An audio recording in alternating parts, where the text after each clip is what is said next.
आइंदा इलेक्शन आज़ादाना हो या ना हो, मगर आज़ाद उम्मीदवारों के इलेक्शन ज़रूर होंगे। जी हाँ, इस वक्त सियासी जमातों से 2 गुना ज़्यादा आज़ाद उम्मीदवार इलेक्शन लड़ रहे हैं और शायद ये कहने में कोई मज़ाक़ा नहीं कि आइंदा हुकूमत ना मुस्लिम लीग नून बनाएगी ना पीपल्स पार्टी की हुकूमत बनेगी, बल्कि मुस्तक़बिल की हुकूमत आज़ाद उम्मीदवार ही बनवाएंगे। हुकूमत साजी के नंबर गेम आज़ाद उम्मीदवारों का फैसला कुन किरदार होगा और इलेक्शन कमीशन के आज़ाद शुमार के मुताबिक मुल्क की तारीख में पहली बार कौमी असम्बली और 4 सूबाई असम्बली की जनरल नशिस्तों पर कुल 17,816 उम्मीदवार मैदान में है, जिनमें 11,785 यानी तकरीबन 65% आज़ाद उम्मीदवार इलेक्शन में हिस्सा ले रहे हैं। आज़ाद उम्मीदवारों में PTI के हिमायत याफ्ता 2,000 से ज़ायद अरकान शामिल हैं, जो बल्ले से महरूमी के बाद सैकड़ों मुख्तलिफ निशानात के साथ इलेक्शन लड़ने पर मजबूर हैं। गुज़िश्ता रोज़ PTI के उम्मीदवार बैरिस्टर सलमान अकरम राजा ने कुरान पाक पर हल्फ उठाकर इमरान खान से वफादारी का ऐलान किया और अपने तमाम साथियों को भी पार्टी कायद से हल्फिया अहद वफा निभाने की तलकीन की। आज सलमान अकरम राजा ने खुद को आज़ाद उम्मीदवार करार देने का इलेक्शन कमीशन का इक़दाम लाहौर हाईकोर्ट में चैलेंज भी किया, ताकि PTI के आज़ाद उम्मीदवारों के सामने कोई बंद बांधा जा सके। ताहम ये एक तल्ख हकीकत है कि अभी से अंदाजे लगाए जा रहे हैं कि इमरान खान के नाम पर इलेक्शन जीतने वाले कितने आज़ाद उम्मीदवार किस पार्टी के साथ मिल सकते हैं। कहा जा रहा है कि आज़ाद उम्मीदवारों की अक्सरियत को दबाव या लालच के जरिए नून लीग में धकेला जा सकता है। सियासी तबसरों में जरदारी सियासत और जहांगीर तरीन के जहाज़ की परवाज़ों का जिक्र किया जा रहा है। गोया जमहूरियत के बाजार में कामयाब आज़ाद उम्मीदवारों की लूट सेल लगने वाली है। हद तो यह है कि बिलावल भुट्टो फखरी अंदाज में आज़ाद उम्मीदवारों के साथ मिलकर सरप्राइज़ देने का ऐलान भी कर चुके हैं। बिलावल भुट्टो ने यह नहीं बताया कि PTI के जो लोग हैं वो तो PTI के वो तो नहीं लड़ सकते PTI के नाम पे इलेक्शन। पीपल्स पार्टी के जो लोग हैं वो क्यों इंडिपेंडेंट की हैसियत से इलेक्शन लड़ रहे हैं। कराइन और शवाहिद बताते हैं कि पाकिस्तान में आज़ाद उम्मीदवार बज़ाहिर मुख्तलिफ हलकों की हिदायत पर चलते हैं, वैसे भी आज़ाद उम्मीदवार ज़ाती मफाद और इक़्तिदार की हवाओं का रुख देखते हैं। शायद इलेक्शन जीतने वाले हर शख्स की पहली ख्वाहिश होती है कि वो हुकूमती फ़ंड से ख़ुद भी मुस्तफ़ीज़ हो और अपने हल्के के अवाम की खिदमत करे। यही वजह है कि मुल्क की तारीख में बहुत कम आज़ाद उम्मीदवार होंगे जिन्होंने इक़्तिदार के बजाय अपोजिशन बेंचेस पर इंतखाब किया हो। और इस्तेकाम में पाकिस्तान पार्टी के कायद जहांगीर तरीन इलेक्शन 2018 की मिसाल देते हुए कहते हैं कि पहले की तरह अब भी उनके दरवाजे आज़ाद उम्मीदवारों के लिए खुले हैं। IPP के अलीम खान का दावा है कि PTI के बहुत से दोस्त जो आज़ाद हैसियत में इलेक्शन लड़ रहे हैं वो उनसे राब्ते में हैं। इलेक्शन एक्ट के मुताबिक इंतखाबात के 14 दिन के अंदर इलेक्शन कमीशन को कामयाब उम्मीदवारों का गेजेट नोटिफिकेशन जारी करना होगा और उसके बाद 3 दिन के अंदर आज़ाद उम्मीदवार किसी भी सियासी जमात में शमूलियत इख्तियार कर सकते हैं। गोया ज़्यादा से ज़्यादा 22 फरवरी तक गेजेट नोटिफिकेशन जारी होगा। 25 फरवरी तक आज़ाद उम्मीदवारों को पार्टी वाबस्तगी का ऐलान करना होगा। इंतखाबी कवानीन के मुताबिक आज़ाद उम्मीदवार को किसी सियासी जमात में शामिल होने की तहरीरी रजामंदी के साथ इलेक्शन कमीशन में एक तस्दीक शुदा हल्फनामा भी जमा कराना होगा कि ये शमूलियत रज़ाकाराना है और इसके लिए उन्हें किसी दबाव या लालच का सामना नहीं। आज़ाद उम्मीदवारों की शमूलियत और सियासी जमातों की हतमी पार्टी पोजीशन के बाद ही ख़वातीन और अक़लियतों की मुख्तलिफ़ नशिस्तें होंगी, उनकी तकसीम होगी। इलेक्शन से कुछ दिनों पहले बल्ला छीन जाने की सूरत हाल के बाद PTI के रहनुमा और उम्मीदवार इस कशमकश में मुब्तला है कि वो अपने वोटर्स को कैसे बताएं कि वही इमरान खान के असल नुमाइंदे हैं। एक हल्के से कई दावेदार वोटर्स के लिए उलझन पैदा करेंगे। एक जानिब आज़ाद हैसियत में इलेक्शन लड़ने से मखसूस नशिस्तों में PTI के हिस्से पर सवालिया निशान लग गया है, तो दूसरी तरफ PTI की आज़ाद हैसियत में इलेक्शन को हॉर्स ट्रेडिंग का जरिया करार दिया जा रहा है। यकीनन पाकिस्तान के सियासी कल्चर में इलेक्शन से पहले या बाद में सियासी आशियाने बदलने की रिवायत आम है, लेकिन अफसोसनाक बात यह है कि इस इलेक्शन के नताइज से पहले ही कामयाब आज़ाद उम्मीदवारों की नीलामी, खरीदो फरोख्त और लूट सेल लगने के खदशात हैं। इलेक्शन 2024 हर लिहाज से एक अनोखा इलेक्शन होगा। एक चीज़ इसमें यकीनन तौर पे कंसिस्टेंट होगी कि पाकिस्तान के इलेक्शन के नताइज ना इससे पहले कभी किसी इलेक्शन के नताइज को तस्लीम किया गया, उमूमी तौर पे हम ये कह सकते हैं, और ना ही आइंदा इलेक्शन के नताइज को तस्लीम किया जाएगा। और जैसे कि इससे पहले होता रहा कि जिस अंदाज़ की हुकूमत इस किस्म के इलेक्शन के बाद बनती है, उसकी बका की जद्दोजहद हर रोज़ जारी रहती है। इसी माहौल में, इसी पस मंज़र में आइंदा इलेक्शन होने जा रहे हैं।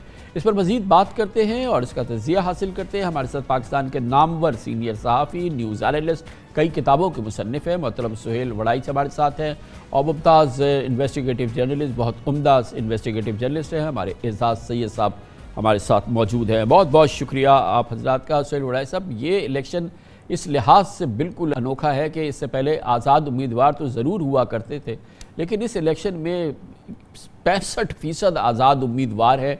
ये आगे का क्या हमें नुस्खा बता रहे हैं और क्या ये मुमकिन होगा कि ये आज़ाद उम्मीदवार जो हैं ये, क्योंकि अभी एक शायद दरवाज़ा खुला है कि ये, क्योंकि पीटीआई के अभी जमात है, इलेक्शन कमीशन की लिस्ट में मौजूद है, ये पीटीआई को ज्वाइन कर सकते हैं। आपको क्या नज़र आ रहा है आगे? देखें, जो आपने तज्ज़िया पेश किया है, मैं बहुत हद तक मैं उससे इत्तफ़ाक़ करता हूँ कि ये आज़ादों का मेला लग रहा है और ये बिल्कुल हम 1985 वाली पोजीशन जो है उसमें जा रहे हैं। बड़ी मुश्किल से सियासी जमातों का एक कल्चर पैदा हुआ, 2 पार्टी सिस्टम हुआ, फिर 3 पार्टी सिस्टम हुआ, फिर 2 पार्टी सिस्टम हुआ। देखें, जो ये जमहूरियत है या पार्लिमानी जमहूरियत है, इसके लिए पूरा एक तरीक़ेकार है कि सियासी जमातें होनी चाहिए, सियासी जमातों की लीडरशिप होनी चाहिए, अवामी नुमाइंदे होने चाहिए, उन्हें वोट लेना चाहिए। अब अगर आप सियासी जमात से सिंबल ही ले लेंगे, सियासी जमात जो है उसके लोग इंडिपेंडेंट इलेक्शन लड़ेंगे, तो फिर उससे जो कल्चर पैदा होगा उससे ना जमहूरियत मजबूत होगी, ना मईशत मुस्तहकम होगी, ना उससे मुल्क मजबूत होगा। तो मेरा तो ये ख्याल है कि ये हम डिज़ास्टर की तरफ चले जाएंगे। और हर रोज़ हिकमत अमली बदल रही है। कभी सियासी हिकमत अमली ये तब्दील हो जाती है कि सब कुछ नून को दे देना है, कभी ये तब्दील हो जाती है कि जी जनाब पीटीआई से सब कुछ छीन लेना है, कभी आता है कि नहीं पीपल्स पार्टी और नून लीग जो है इनको मिला के हुकूमत बनानी है, कभी आ जाता है कि नहीं अब आज़ादों जो है और तरीन साहब की अहमियत होगी। तो इस तरह से तो जब आपके अहदाफ ही मुतय्यन नहीं है तो क्या बनेगा? एक खिचड़ी बन जाएगी और ना आगे मुस्तहकम हुकूमत आएगी, ना उससे फिर जो है कोई पार्लियामेंट जो है वो कोई फ़ैसला कौन रोल अदा कर सकेगी। तो मेरा ख्याल है कि ये इस तरह के जो तजर्बात हैं हम माजी में भी इनसे गुजर चुके हैं। 85 से बुरा तजर्बा क्या था? और पिछली जो बाजवा डॉक्ट्राइन थी, मैंने ख़ुद जनरल बाजवा साहब से, जनरल बिलाल अकबर साहब से सुना कि जो सारी तबाही हुई है सियासत की वो 85 की असम्बली से हुई है। तो अब फिर हम 85 की असम्बली बनाना चाह रहे हैं, तो क्या हम दोबारा तबाही की तरफ जाना चाह रहे हैं? तो ये जो आपने फरमाया हिकमत अमली की बात की आज़ाद सैयद साहब, ये सब कुछ जो हुआ है हमने देखा है। सुप्रीम कोर्ट का फैसला भी आया, ज़ाहिर है कि मुतनाज़ा फैसला है, पीटीआई से बल्ला छीन लिया गया, इमरान खान साहब इलेक्शन नहीं लड़ सकते, उनकी टॉप लीडरशिप इलेक्शन नहीं लड़ सकती, सदर नहीं लड़ सकते, वाइस चेयरमैन नहीं लड़ सकते, उनके लोग जो हैं वो पीटीआई का नाम इस्तेमाल नहीं कर सकते। तो ये सब कुछ इसलिए तो नहीं हुआ है कि पीटीआई की कोई पोजीशन हो, पीटीआई किसी सूरत से हुकूमत साजी में असरअंदाज हो। तो इलेक्शन और इलेक्शन के बाद का गो के सुहेल वड़ाई साहब ने कहा कि कन्फ्यूजन है दूसरी जानिब नज़र आ रहा है, मगर इसके बाद का भी कोई रोड मैप, कोई गेम प्लान तो होगा ना? कामरान साहब बहुत शुक्रिया। कामरान साहब, गेम प्लान बिल्कुल मौजूद है। ये अलग बात है कि गेम प्लान जो अवामी उमंगों के मुताबिक नहीं है, वो ऊंची ऊंची फसीलों के पीछे जो बड़ी सी मेज़ के ऊपर बैठे हुए जो लोग हैं चंद बनाते हैं गेम प्लान। जिस तरह के सुहेल वड़ाई साहब ने बताया कि 85 में भी इस तरह का गेम प्लान बना था, बिल्कुल अभी भी ऐसे ही गेम प्लान है। और गेम प्लान क्या है?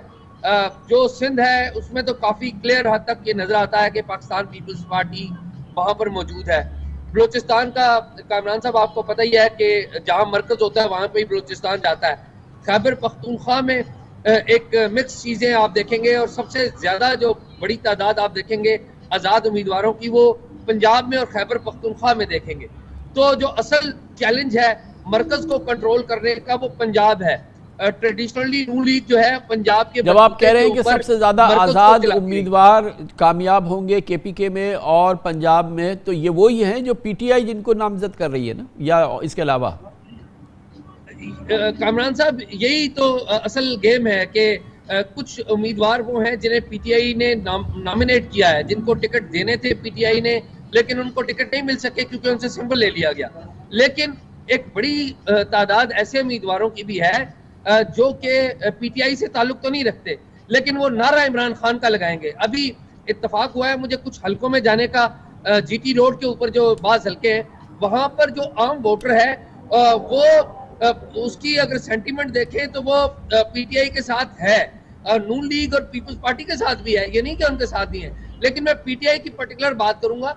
लेकिन जब उनसे पूछा जाता है कि आपका कैंडिडेट कौन सा है, तो वो 2-3 नाम लेते हैं। अक्सर लोगों को उनके कैंडिडेट का नहीं पता, और फिर अगर आम आदमी से बात करें तो उनको अपने कैंडिडेट का अगर पता है तो उसके इंतखाबी निशान का नहीं पता। तो ये कंफ्यूजन एक हो गई है, और ये कंफ्यूजन ज्यादा उस वक्त होगी जब लोग वोट डालने के लिए आएंगे और एक से ज्यादा उम्मीदवार इमरान खान की जो तस्वीर है वो लेकर खड़े होंगे, और उस वक्त जो वोटर है उसके लिए कंफ्यूजन पैदा होगी कि असल इमरान खान का सपोर्टर कौन सा है। चले